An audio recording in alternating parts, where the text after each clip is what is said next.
دوسری شام کو میں نے دوبارہ اپنی نگرانی کرنے والوں کو ڈاج دیا اور مسز ہارڈی کے فلیٹ میں پہنچ گیا۔ مسز ہارڈی موجود تھی، لیکن خول چوری کرنے کی تشویش کی وجہ سے اس کے چہرے کی رنگت زرد پڑ گئی تھی۔ وہ پہلے سے زیادہ بوڑھی دکھائی دیتی تھی۔ اس کی مسکراہٹ بے جان اور پھیکی تھی۔ رات ہی کو اس نے یہ خول میرے چہرے پر چڑھا دیا اور چہرے کی ہلکی سی مرمت کر دی۔ میں نے آئینے میں دیکھا تو اس تجربہ کار عورت کے ہنر کی داد دیے بغیر نہ رہ سکا۔ میری شخصیت تبدیل ہو چکی تھی۔ صبح کو میں نے اپنی جیب میں پیٹرسن کے کمرے سے ملنے والی چھوٹی سی شیشی کو ٹٹولا اور اس کے فلیٹ سے نکل آیا، کیونکہ ہارڈی کی روانگی کا وقت ہو گیا تھا اور میں نہیں چاہتا تھا کہ اسے خواہ کسی پریشانی میں مبتلا کروں۔ میری واشنگٹن روانگی میں ابھی کافی وقت تھا۔ میں نے یہ وقت گھوم پھر کر کاٹنے کا پروگرام بنایا۔ میں ڈپارٹمنٹل سٹور گیا۔ میری کار جوں کی توں کھڑی تھی، لیکن کار دریافت ہو چکی تھی کیونکہ 2 آدمی اس کار کی خفیہ نگرانی کر رہے تھے۔ میں جان بوجھ کر ان کے آگے سے گزرا۔ ان کی نگاہ مجھ پر بھی پڑی، لیکن میری شخصیت اس وقت ناقابل شناخت تھی۔ میں نے واشنگٹن پہنچ کر CIA کے ہیڈ کوارٹر کا رخ کیا اور کوڈ ورڈز بولتا ہوا دوبارہ ہلمز کے پاس جا پہنچا۔ اب کیا بات ہے؟ جو میں نے ایک بار کہہ دیا تھا وہ سمجھ میں نہیں آیا۔ اس نے یوں کہا جیسے مجھے پہچان گیا ہو۔ مجھے اس پر سخت حیرت ہوئی، لیکن یہ بھی تو ہو سکتا تھا کہ وہ مجھے کوئی اور سمجھا ہو۔ میں توقیر ہوں، کامن انٹرسٹ کا توقیر۔ ہاں میں پہچان گیا ہوں تمہیں۔ تمہارے ادا کیے گئے کوڈ ورڈز مجھ تک پہنچے تو مجھے پتا چل گیا تھا کہ مجھ سے ملنے والا توقیر ہی ہے۔ بولو اب کیا بات ہے؟ وہی پرانی بات، میں کامن انٹرسٹ کی لیبارٹری معلوم کرنا چاہتا ہوں۔ پاگل ہو یا گاؤدی؟ تم اپنی پوزیشن کو کیوں نہیں سمجھ رہے؟ میں اپنے نجی حالات کے ہاتھوں مجبور ہوں۔ میں اس وقت تک سکون سے نہیں بیٹھ سکتا جب تک مجھے کامن انٹرسٹ کی لیبارٹری کا پتہ نہیں چل جاتا۔ میں نے تمہیں کہہ دیا تھا کہ اب میں کامن انٹرسٹ کی لیبارٹری کا پتہ بتانے سے قاصر ہوں۔ سلبرٹ نے تمام فائلیں گم کر دی تھی۔ میں نے جواب میں اسے کار والی بات بتائی تو ہلمز اسے غور سے سنتا رہا۔ عجیب صورتحال ہے۔ تم کو کسی اور مقصد کے لیے تنظیم میں شامل کیا گیا تھا اور تعاون کی یقین دہانی کروائی گئی تھی، لیکن یہاں تم اپنا ہی کوئی قصہ لے بیٹھے ہو۔ بہرحال بتاؤ تم اب کیا چاہتے ہو؟ میں ہر صورت میں لیبارٹری تک پہنچنا چاہتا ہوں اور اس کے لیے آپ کے کسی مفید مشورے کا خواہش مند ہوں۔ لیبارٹری تک پہنچنے کے لیے تمہیں اسی کار کا تعاقب کرنا ہوگا، لیکن یہ بہت مشکل ہے، ناممکن نہیں ہے۔ تم کو ہر حال میں کار کا تعاقب کرنا ہوگا۔ اس کے لیے تمہیں کمپیوٹر سسٹم کی نشاندہی کے لیے میں ایک آلہ دوں گا۔ یہ تمہیں کمپیوٹر سسٹم کی نشاندہی کر دے گا۔ اس کو ناکارہ کرنے کے لیے تمہیں ایک اور روبوٹ قسم کی چیز استعمال کرنا ہوگی، وہ بھی تمہیں فراہم کر دی جائے گی۔ تمہارا سب سے بڑا مقصد یہ ہوگا کہ تم کامن انٹرسٹ کی نظروں میں نہ آؤ۔ اگر تم کامن انٹرسٹ کی نظروں میں آ گئے تو پھر ہمارے لیے بالکل فضول ہو، بلکہ خطرناک بھی، کیونکہ ہو سکتا ہے وہ تم سے مجھ تک پہنچنے کے کوڈ ورڈز معلوم کر لیں اور میں تمہارے مغالطے میں کسی اور کو اپنے سامنے موجود پاؤں۔ اگر تم ان کے ہتھے چڑھ گئے تو ان کے تم کو کوئی نقصان پہنچانے سے پیشتر ہی میں تمہارا پتہ صاف کر دوں گا۔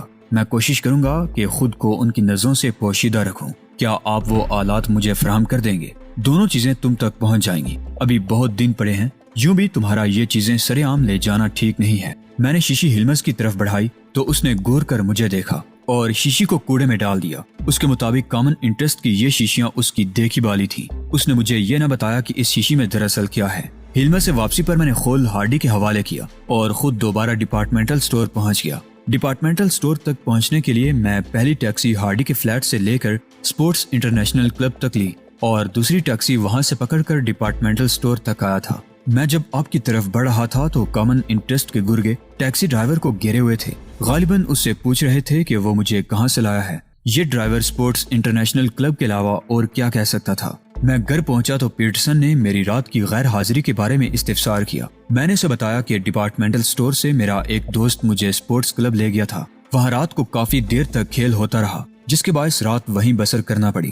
پھر صبح بھی کھیل کافی دیر تک ہوتا رہا اور یوں 4 بجے کے قریب جان چھوٹی۔ پیٹرسن نے مجھ سے رات کے کھیل سے متعلق مختلف جزیات کے بارے میں تفصیل پوچھی تو میں نے فر بتا دی۔ یہ سب کچھ میں نے ہارڈی کے گھر میں ٹیلی ویژن پر دیکھ لیا تھا۔ اگلے ہفتے کی شروع میں ایک رات کو دونوں چیزیں ہلمز کے آدمی نے مجھے بالکل اسی انداز میں فراہم کر دی جس انداز میں مجھے اغوا کیا گیا تھا۔ میں نے دونوں چیزوں کو باتھ روم میں چھپا دیا۔ ان کا حجم اگرچہ زیادہ نہ تھا، تاہم ان کو خفیہ طور پر کہیں لے جایا بھی نہ جا سکتا تھا۔ اس آدمی نے ان دونوں آلات کا میکانزم مجھے اچھی طرح باور کرا دیا۔ اب مجھے جیریکو کا انتظار تھا۔ اس کی آمد میں ابھی 12 دن پڑے تھے۔ یہ 12 دن بھی میں نے سکون سے گزارے اور ہلمز سے ملاقات کے رد عمل کا انتظار کرتا رہا۔ میری سخت نگرانی ہوتی رہی، لیکن کوئی رد عمل ظاہر نہ ہوا۔ سیٹی سے ملاقات کرنے کا خطرہ میں مول نہیں لے سکتا تھا۔ پچھلے دنوں میں نے تقریباً ہر روز اس سے ملاقات کی تھی اور اسے اس بات پر آمادہ کر لیا تھا کہ اگر کچھ روز تک میں اس سے ملاقات نہ بھی کروں تو اس کو پریشان ہونے کی ضرورت نہیں ہے. اس کو اپنے خول میں زندہ رہنے کے گر سیکھنے چاہیے. مقررہ پر میں نے ایک لوڈ ریوالور اپنی جیب میں ڈالا اور رات کے 1:30 بجے سابقہ راستے سے ہوتا ہوا ہارویسٹ اسٹریٹ جا پہنچا. میں بہت محتاط انداز میں آیا تھا. میں نہیں چاہتا تھا کہ میری بے خبری میں کوئی گولی مجھے چاٹ جائے. ہو سکتا ہے جیریکو نے کچھ پروفیسر کو بتا دیا ہو اور اب جیریکو کے علاوہ کوئی اور شخصیت میرے استقبال کے لیے وہاں موجود ہو، لیکن کسی اور شخصیت کی بجائے مجھے خود جیریکو سے بھی کوئی خطرہ کم نہیں تھا. ہو سکتا ہے وہ اپنی دوستی کو بالائے طاق رکھ کر پروفیسر کی ہدایت پر عمل کرتے ہوئے واقعی میرے لیے موت کا فرشتہ ثابت ہو، لیکن نقصان پہنچانے کی بجائے وہ مجھے رنگے ہاتھوں پکڑ لانے کے لیے بھی کوئی چال چل سکتا تھا. بہرحال جو بھی تھا، مجھے بے جگری اور احتیاط کی ضرورت تھی. یہ بھی تو ہو سکتا تھا کہ جیریکو نہ سکا ہو، لیکن جیریکو اپنی تمام تر توانائی کے ساتھ وہاں موجود تھا. اسے یوں اپنے سامنے دیکھ کر مجھے پل بھر کے لیے حیرت بھی ہوئی. مجھے یقین نہیں تھا کہ تم آج یہاں موجود ہوگے. میں نے بے یقینی سے کہا، یہ تم نے کیسے سوچ لیا یار؟ جیریکو کو تم بحر الکاہل کی تہوں میں بھی ملنے کے لیے کہہ دیتے تو جیریکو وہاں بھی پہنچ جاتا. پروفیسر سے تو کوئی بات نہیں ہوئی. پروفیسر سے کاہے کو بات کرنی تھی؟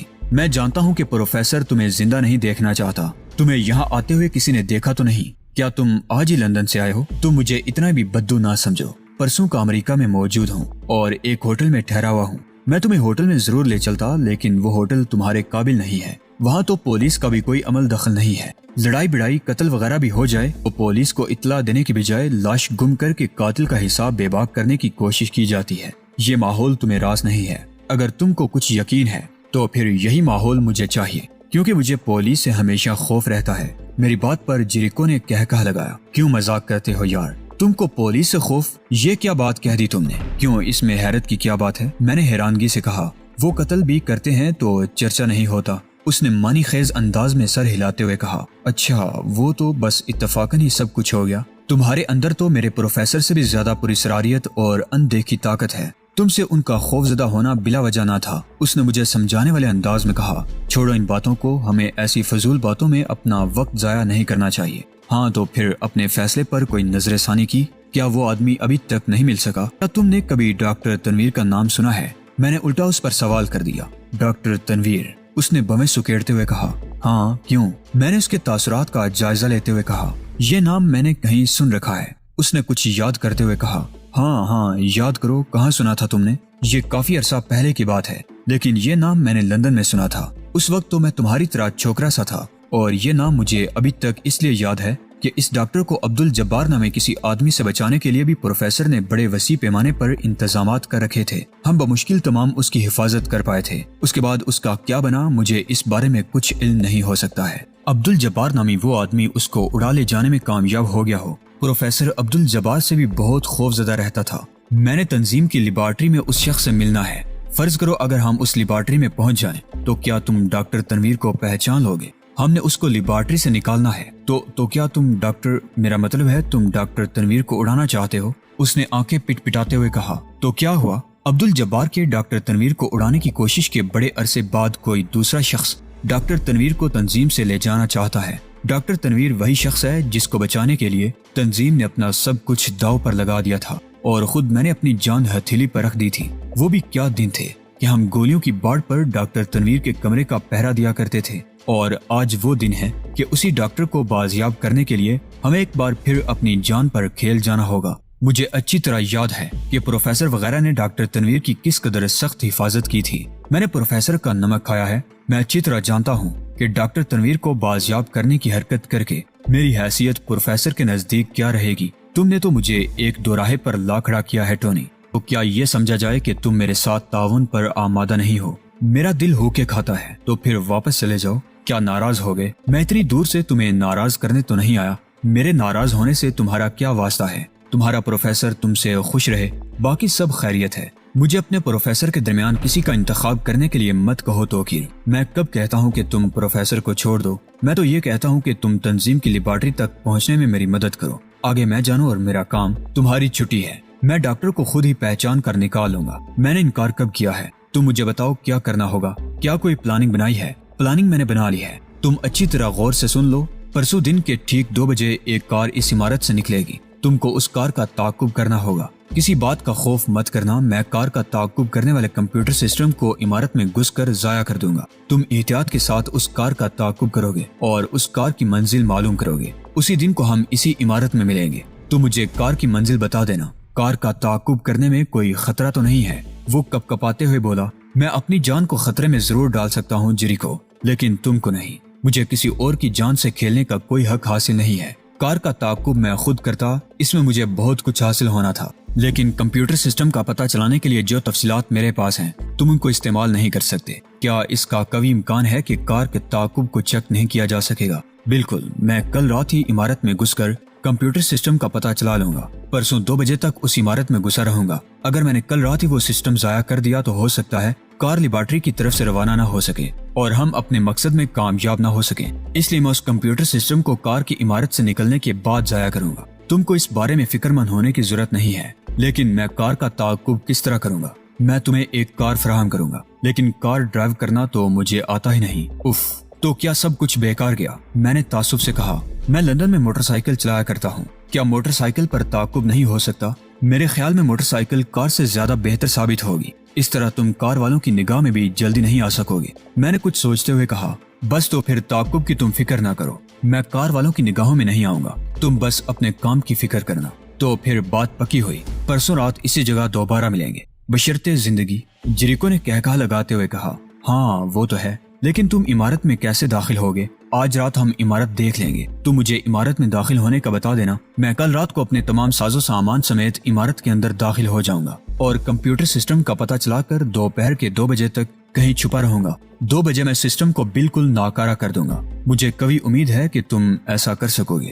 میں اپنی پوری کوشش کروں گا. تمہیں بچانے کے لیے خواہ مجھے اپنی ہی جان پر کیوں نہ کھیلنا پڑے، میں کمپیوٹر سسٹم کو تباہ کر کے رہوں گا تاکہ کم از کم تم محفوظ رہ سکو. ایسی باتیں پروفیسر نے میرے ساتھ کبھی نہیں کی. اگرچہ اس کے اور میرے درمیان آقا و غلام جیسے مراسم ہیں، لیکن پھر بھی ایک انسانی جان سے زیادہ اور کون سی چیز قیمتی ہو سکتی ہے؟ لیکن پروفیسر نے کبھی میری جان کی پرواہ نہیں کی. اس کے باوجود تم اسی کا دم بھرتے ہو اور اپنے آپ کو اس کا غلام سمجھتے ہو جو ہر وقت تمہاری جان کو داؤ پر لگائے رکھتا ہے. کچھ بھی ہے وہ میرا محسن ہے. تم پروفیسر کو بار بار محسن کہتے ہو. آخر کیا احسان کیا ہے اس نے تم پر؟ یہ ایک لمبی کہانی ہے توقیر صاحب، کبھی پھر سناؤں گا. فی الحال میں تمہارے ڈسپوزل پر ہوں اور تم مجھ سے کام لیتے وقت بھول جاؤ کہ پروفیسر سے میرا کیا تعلق ہے. فی الحال تو تم مجھے اس عمارت میں داخل ہونے کا طریقہ بتاؤ گے، لیکن اب تو صبح ہونے والی ہے. اگر ہم یہ سب رات کے آغاز میں کرتے تو زیادہ اچھا ہوتا. میں جیریکو کی بات سن کر چونک پڑا اور ہڑبڑا کر گھڑی دیکھی. صبح کے 3:45 بجنے کو تھے. باتوں باتوں میں وقت کا خیال ہی نہ رہا تھا. پھر اب کیا ہوگا؟ تم اپنا سامان لے کر رات کے 11:30 بجے یہیں پہنچ جانا. ہم فوراً روانہ ہو جائیں گے. تم اندر گھس جانا، میں واپس چلاؤں گا. موٹر سائیکل کا کیا انتظام کرو گے؟ موٹر سائیکل کا کیا انتظام کرو گے؟ یہ میری ذمہ داری ہے. میرا خیال ہے نیو یارک کی سڑکوں پر کافی موٹر سائیکلیں چلتی ہیں، اس نے معنی خیز انداز میں کہا. جیریکو سے رخصت ہو کر میں لمبے لمبے ڈگ بھرتا ہوا پائپ سے ڈرائنگ روم میں گھسا اور پھر سیڑھیاں اتر کر پورچ میں گھس گیا. لیکن اب کی بار بھی مجھے ٹھٹک جانا پڑا. میں نہ صرف ٹھٹکا بلکہ میرا دل بھی بری طرح دھڑکنے لگا. اب کی بار بھی کمرے میں روشنی ہو رہی تھی، لیکن صرف پیٹرسن ہی کے کمرے میں نہیں بلکہ میرا کمرہ بھی روشن تھا، جبکہ میں نے کمرے کی لائٹ آف کر رکھی تھی. ایک انجانے خوف سے میرا خون رگوں میں منجمد ہونے لگا اور پاؤں بوجھل معلوم ہونے لگے. یوں لگتا تھا جیسے میرے کمرے میں کوئی موجود ہے. دروازہ بھی ادھ کھلا تھا. خنکی کے باوجود میرے مساموں پر پسینہ جمنے لگا. میں دھڑکتے دل اور کانپتی ٹانگوں سے کمرے میں داخل ہوا. میرا کمرہ خالی تھا. تمام چیزیں جوں کی توں پڑی تھی. ایک انجانے خیال کے تحت میں باتھ روم میں گھس گیا. ادھر ادھر دیکھا. مجھے یوں لگا جیسے زمین میرے قدموں تلے سے نکل گئی ہے اور میں ہواؤں میں اڑ رہا ہوں. کمپیوٹر سسٹم کا پتہ دینے والا آلہ اور اسے ناکارہ کرنے والا روبوٹ غائب تھے. میں اس وقت جس صورتحال سے دوچار تھا وہ انتہائی غیر معمولی تھی. مجھے اس وقت انتہائی تشویشناک صورتحال کا سامنا تھا. میری حالت اس وقت اس بھیڑیے کی سی تھی جس کو گلا باندھ نے کوئی نقصان ہو جانے سے پیشتر ہی بیڑوں میں سے پہچان لیا تھا. دوسرے لفظوں میں مجھے رنگے ہاتھوں پکڑ لیا گیا تھا. نہ صرف رات اپنے کمرے میں سے میری غیر موجودگی میرا جرم، بلکہ کمپیوٹر سسٹم کو ناکارہ کرنے والے آلات کو باتھ روم میں چھپا کر رکھنا بھی میرے باغیانہ ذہن کی عکاسی کرتا تھا. مجھے یوں لگا جیسے میری انتہا پسندی کے شوق جنون نے میرے اور جیریلی کے درمیان استوار رابطوں کے مہین رشتے بھی مسترد کر دیے ہیں اور میرے بچ نکلنے کی تدبیر کی امید بھی موہوم ہے. پیٹرسن نے میری غیر موجودگی اور ان آلات کی برآمدگی کو نہ جانے کیا رنگ دیا تھا. بہرحال اس نے اسے جو بھی رنگ دیا تھا میرے لیے شرم و حیا کی حیثیت رکھتا تھا. تقدیر کی کسی نئی کرشمہ سازی کا تماشا ہونے والا تھا۔ میں اس تماشے سے بغاوت کا حوصلہ بھی نہ رکھتا تھا۔ اس گرانے سے جذبے کی ڈوری نے مجھے باندھ رکھا تھا۔ اس ڈوری کو میں نے کئی بار گرا کر فطری رنگ دینے کے لیے خود ہی جوڑ دیا۔ میں اس جوڑ پر قادر تھا۔ میں پیٹرسن اور جریلی سے اگر بھاگ کر جانا چاہتا تو جا سکتا تھا، لیکن میں نے ایسا نہ کیا۔ میں انہی کے پاس رہا۔ میں اگر چاہتا تو صدقے دل سے پیٹرسن کی ہر ہدایت پر عمل کرتا اور در پردہ تنظیم دشمنی کی سرگرمیاں معطل کر دیتا، لیکن میں نے ایسا نہیں کیا تھا۔ دوستو، اسی کے ساتھ آج کی قسط کا اختتام ہوتا ہے۔ گزارش ہے کہ چینل کو سبسکرائب کرتے ہوئے ویڈیو کو لائک شیئر لازمی کیجیے۔ اللہ نگہبان۔